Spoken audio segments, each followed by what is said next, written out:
Hello everyone. Now you are most welcome in my YouTube channel This Sunrises Classes. तो today आज हम लोग जो पढ़ने जा रहे हैं वो PYQ देखेंगे 2018 और 22 का मैथमेटिक्स PG सेम 1 का कि PG सेम 1 का 2018 और 22 प्रीवियस ईयर क्वेश्चन में एक क्वेश्चन आया हुआ है और बहुत ज़्यादा चांसेस है कि आगे के एग्जामिनेशन में ये क्वेश्चन आए। तो क्वेश्चन क्या कहता है, group G is soluble if and only if G to the power K is equal to identity for some index of K integer of के।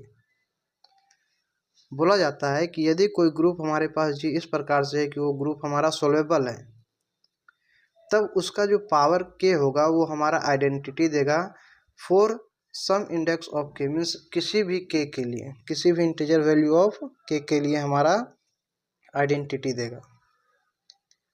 तो इसका प्रूफ हम लोग दो टाइप से करेंगे।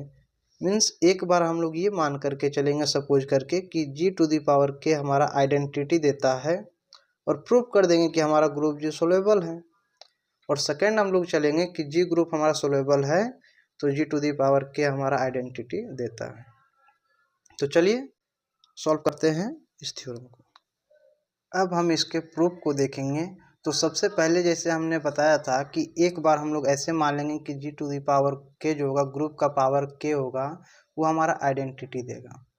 तो इसको हमने एज्यूम कर लिया, मान लिया for some integer value of k, means प्रत्येक के इंटीजर वैल्यू के लिए हमने ये मान लिया कि जी टू दी पावर के जो होगा वो हमारा आइडेंटिटी देगा। और इसको प्रूव करने के लिए हम लोग को एक सीरीज का ज़रूरत पड़ेगा और वो सीरीज हमारा क्या होगा, जी। तो जी सीरीज हमारा इस प्रकार से कि G not content of G one, content of G two, content of इसी प्रकार से चलता जाएगा G I, content of G I plus one, content of dot dot dot G to the power K तक। और ये हमारा क्या देगा, आइडेंटिटी। ये हमारा इक्वेशन 1 हो जाएगा। अब हमको दिखाना है कि ये जो हमारा इक्वेशन 1 जो ग्रुप हमने जी माना है वो हमारा क्या है, सोल्वेबल होगा। तो चूंकि हम लोग जानते हैं कि जी आई जो है वो नॉर्मल होता है जी में, इसीलिए G I plus one is normal in G I. G I plus one हमारा किस में नॉर्मल होगा, जी आई में। फॉर ऑल आई का जो वैल्यू होगा वो हमारा वेरी करेगा 0 से k-1 तक। और इससे नॉर्मल जब हमारा इक्वल है तो हम लिख सकते हैं जी आई प्लस वन जो हमारा है वो इक्वल है जी आई का।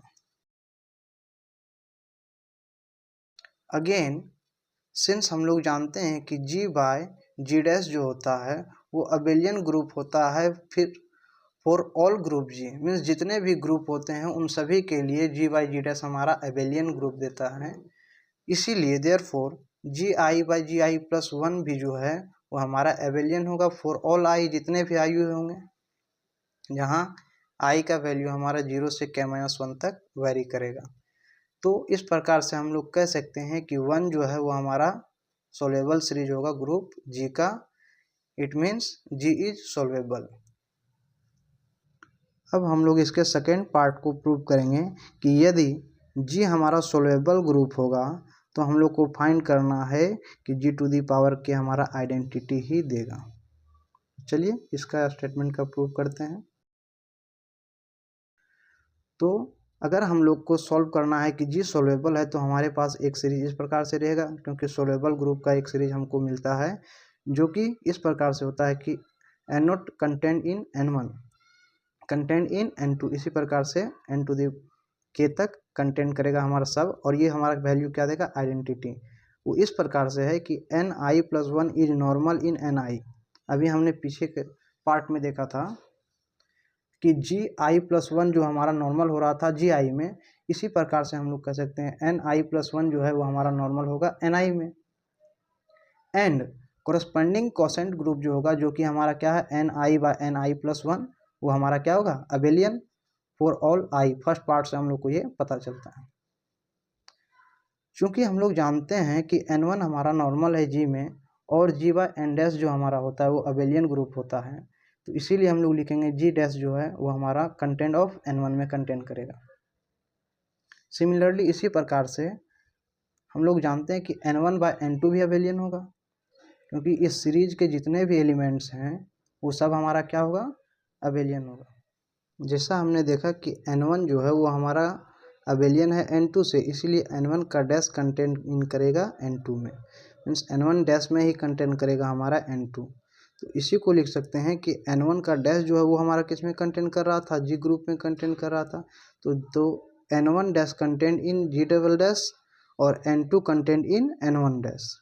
तो इसी को हम लोग न्यूमेरिकली लिखते हैं, तो G2 कंटेंट कर रहा है जी डबल डैश को और वो कंटेंट कर रहा है n2 को, मीन्स ये सारा एलिमेंट्स जो है कंटेंट हो रहा है किस में, G2 में। इसी प्रकार से अब हम लोग देखते हैं कि यदि n2 और n3 अबेलियन है तो क्या मिलता है। देयरफॉर n2 का डैश जो होगा वो content in n3, means n3 हमारा कंटेंट करेगा किस में, n2 के डैश में। तो n2 डैश हमारा किस में कंटेंट करेगा, जी डबल डैश में, और n2 में हमारा n3 कंटेंट करेगा। तो इस प्रकार से लिख सकते हैं कि G3 के अंदर हमारा डायरेक्टली n3 कंटेंट करेगा। इसी प्रकार से करते हुए सिमिलरली हम लोग इंडक्शन मेथड का यूज करेंगे और ये दिखा देंगे कि G⁴ जो k हमारा होगा वो कंटेंट nk, मीन्स वो nk को कंटेंट करके रखा है और उसी में हमारा आइडेंटिटी आता है। सिंस चूँकि हम लोग जानते हैं कि G⁴ k जो है वो सब ग्रुप है G का, इसीलिए identity content in G⁴ k, इसीलिए आइडेंटिटी हमारा ग्रुप G के पावर k में होगा। तो हम लोग कह सकते हैं कि G⁴ k जो है वो हमारा आइडेंटिटी देगा और इसी को तो हमको प्रूव करना था, hence the theorem is proved.